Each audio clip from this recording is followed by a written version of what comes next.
Hello there, welcome back to another ITH video. Now, today I am driving the Ford Puma, but not the cute little 90s coupe.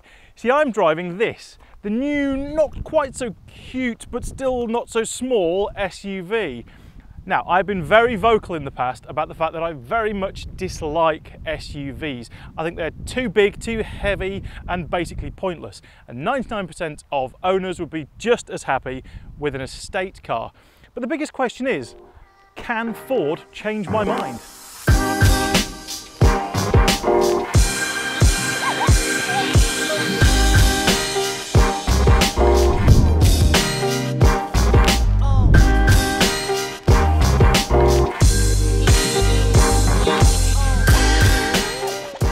Right, let's talk about the styling of the Puma. Now, I've got to say, this is, without a doubt, the happiest looking car I think I've ever driven.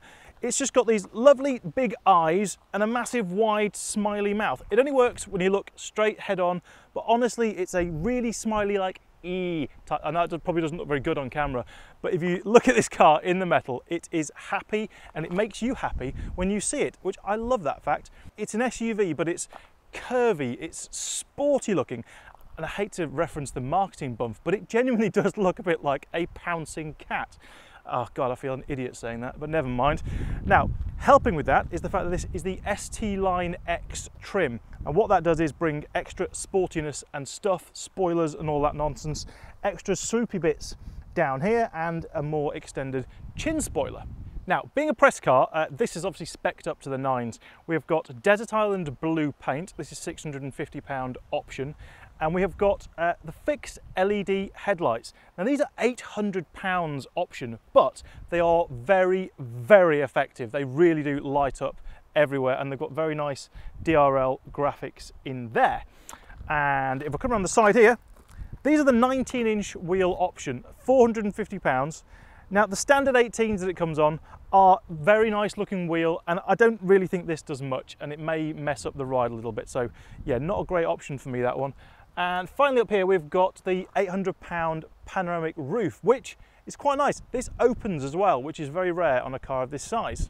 Okay, on to pricing. This comes in at about £23,500 basic, but with all the options on this car, it's actually just under £29,000 because there's more inside as well. That is quite a lot of money. Now, you wouldn't necessarily have to spend that much though to get this car. If you go to botb.com, they give away 2 dream cars every single week. You only have to be 17 years old or older to play, and there are actually over 200 cars that you can play for. So do check those guys out. Now, onto the back. So around the back is where you can really see the styling of this thing. These powerful rear haunches that sort of dip down and then come up, and the roofline comes down to meet it. It really is, it's got a very sporty look to it, helped by this rather sizable rear spoiler. Love these rear light units, quite large, but they've got this indent feature on them, and it just makes them a little bit more interesting, a bit more characterful. We have Puma lettering that's blacked out there, and right down the end there we have a teeny tiny exhaust pipe, which links up to the engine. So let's talk about oily bits. Now, first thing is, it's amazing, you can actually see the engine. Normally this is a swathe of plastic, but you can see all the mechanical bits, which I like. And that's because this is such a small engine. Down there is a 1 litre, 3-cylinder, turbocharged, mild hybrid engine. Very complicated. What that means is, there's a 48 volt bigger battery here, and there's a teeny tiny little electric motor somewhere in there. Now what that means is it helps and assists the engine when necessary. There's regenerative braking which tops up the battery, and it basically adds a little bit of torque infill when needed. Now what that all comes together to mean is 153 brake horsepower and 240 Newton meters of torque, 50 of which come from the motor. Now because this doesn't weigh that much, it means 0 to 62 miles an hour comes up in 8.9 seconds, and it tops out at 124 miles an hour. Pretty sprightly. Now, onto the inside. So let's talk about the interior. Very much standard modern Ford in here, very much like you get in the Fiesta and the Focus. We've got a very nice digital display in front here that covers all of your hybrid stuff, and it changes from blue to green to red, whether you're in eco or sport. Over here you've got Ford's Sync 3 system. As ever, it's pretty rubbish, to be honest, but there is Apple CarPlay you can plug in, and then everything's wonderful because CarPlay always is. There's also wireless charging down here. This car also comes with a £900 driver assistance pack. That has a million different things involved. There is adaptive cruise control, there's front parking sensors, a rear camera, and lots of other side lane, all that kind of assist things. There's actually a Bang & Olufsen stereo as standard on this trim as well. Now, speaking of the trim itself, it actually looks really nice in here. There's this faux carbon trim, which I actually think looks really nice. I would normally hate that stuff, but this is a very, very well done by Ford. Little red trim around the vents here, which matches up with all the red stitching. I mean, it all comes together to really lift the interior just that little bit. Now, talking about the driving position itself, up here we've got the sun visor, okay? Very large thing. I find, even with the seat on its lowest position, when I lean forward to look out of a junction, I've whacked my head on that 3 or 4 times. I haven't even learnt to stop doing it, which is a shame. But that's probably because I'm very tall and this is a smallish car. Now, one of the best things about this is we've got an armrest down here, and there's the gearbox. There's a squidgy pad on here. So literally, you sit, there's your gears, there's your steering wheel. It is really, really comfy and relaxing to sit and drive this thing. The driving position is nigh on perfect, which I am really, really impressed with. Practicality wise, comfy seats, still hold you in a little bit around the corners. 2 big cup holders down here. As I said, wireless charging, which is somewhere to stick your phone, and nice big chunky door bins. But coupe-like rear, so what is the room like back there?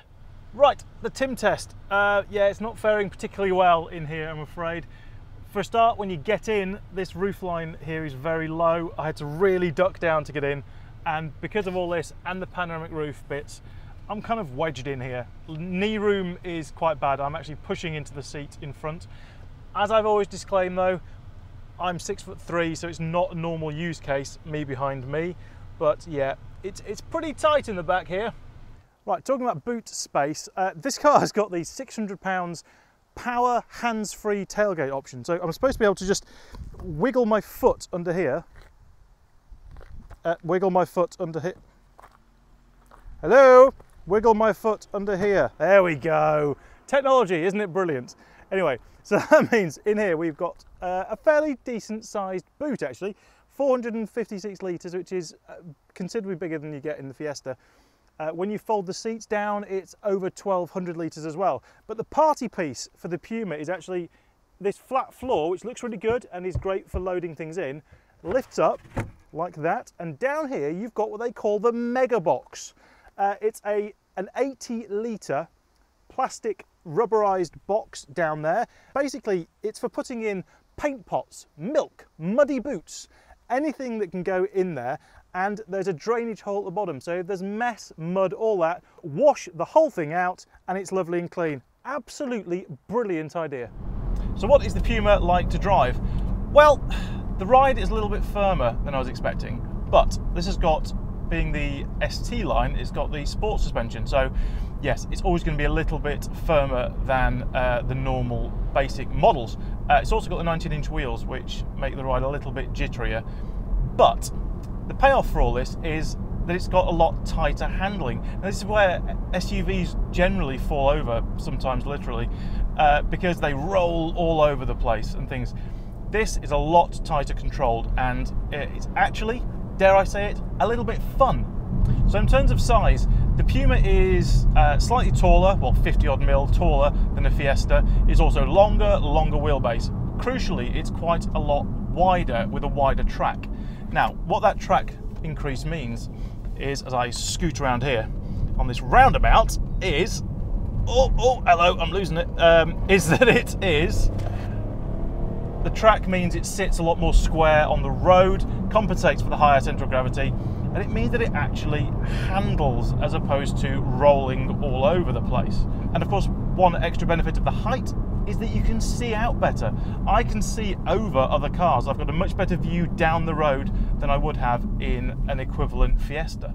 Steering a little bit lighter than I would have liked, but at least it's direct and you can feel what's going on with the road. Now this is a fun car to drive, it really is. You can throw it around, it doesn't lurch too much. There's a little bit, if you go from a left to a right, it does lurch a little bit, you know, you can feel it roll. But overall, it's very tight, controlled, very Ford-like, you know. What it does is it makes me very excited for what is coming, which is the Puma ST. I know how incredibly good the Fiesta ST is to drive. And this is going to be the same engine, it's going to be just as well tied down, but you're going to have that better view, slightly better compliance on the road as well. I think that could be an absolute cross-country weapon, and it makes me very, very excited to drive that one. So, to summarise the Ford Puma, firstly we need to talk about the rivals. Now, the Nissan Juke is the main rival. It's just been replaced with an all-new model. Very good car. For me, this is far, far more stylish and definitely better to drive. But the biggest problem it's actually got is actually the Ford Fiesta. That's what I was talking about earlier.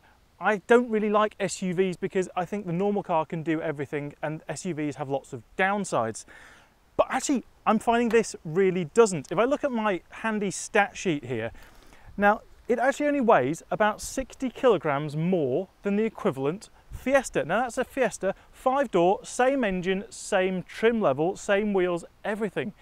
That's not a lot, and that is incredible given that this is quite a much bigger car in every dimension. And when you add all that together up, what it means is it actually is only 1 mpg worse than the Fiesta. This does 51.4 mpg. That is very impressive. And there's even only 126 grams of CO2 versus 121 for the Fiesta. So there's actually all of these downsides I keep talking about with these SUVs, like the fact that they're too heavy and they don't handle properly and all that. This handles really well, a tiny bit worse, but the ride is great. It doesn't do any worse economy, it doesn't do much worse on the emissions. So there are really no huge downsides to this, and you get a much better view out across the road. So the big question is, would I buy one? And actually, yes I would. For the first time, I can heartily recommend an SUV over the equivalent car because there are no downsides to this Puma. And that has absolutely shocked me, to be honest.